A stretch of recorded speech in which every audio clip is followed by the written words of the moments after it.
আগস্টের পর থেকে আন্দোলন করতেছি। প্রেস ক্লাব থেকে শুরু করে শিক্ষা মন্ত্রণালয়, তারপর হচ্ছে উপদেষ্টা বরাবর স্মারকলিপি, বোর্ড, আমাদের কারিগরি শিক্ষা বোর্ড, তারপর হচ্ছে অধিদপ্তর থেকে শুরু করে যত রকম ফর্মালিটি আছে সকল ধরনের ফর্মালিটি, স্মারকলিপি জমা দেওয়া, আমাদের আন্দোলন সম্বন্ধে শিক্ষা উপদেষ্টা থেকে অবহিত করা, সকল কিছু করা হয়েছে।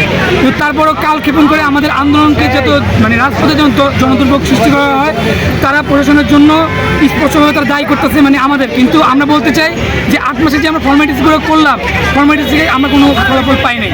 তারই প্রেক্ষাপটে বাধ্য হয়ে আজকে আমরা রাজপথে নামতে হয়েছে আরেকবার। আমরা এর আগে রাজপথে নামছিলাম, 7 রাস্তায় ব্লক করা হয়েছিল। আজকে সেম সারা বাংলাদেশে একযোগে সকল সরকারি পলিটেকনিক, বেসরকারি পলিটেকনিক বিভিন্ন স্পটে ব্লকের কর্মসূচি পালন করতেছে। আমাদের 6 দফা যে বাস্তবায়নের যে মূল রেখা, তার কোনো বাস্তবায়নের চিঠিপটা পর্যন্ত আমরা পাইনি। সেই প্রেক্ষিতে আমাদের একটা কথা স্পষ্ট বলতে হবে যে আগামীতে যদি আমাদের 6 দফা নিয়ে কোনো কালক্ষেপণ করা হয় বা কোনো সত্যান্বেষী মহল যদি এটা ফায়দা নেওয়া হয়, তাহলে আমরা কঠোর থেকে কঠোর আন্দোলন করতে বাধ্য হব।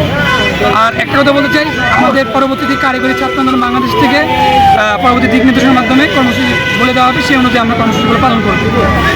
দিতে চাই যে ক্রাফটরা যেন আমাদের পজিশন দখল না করে থাকে, আমাদের অধিকার যেন আমাদেরকে তাদের অধিকার আমাদেরকে আমরা যেন আদায় করে নিতে পারি।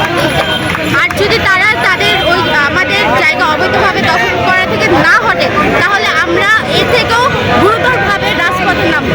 আজকে যা করছে তা কিছুই না, এরপরে আগামীতে আরো কঠোরভাবে রাজপথে নামবো।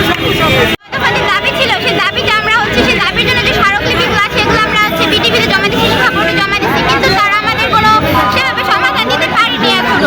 তো এখন আমরা এর জন্য বিক্ষোভ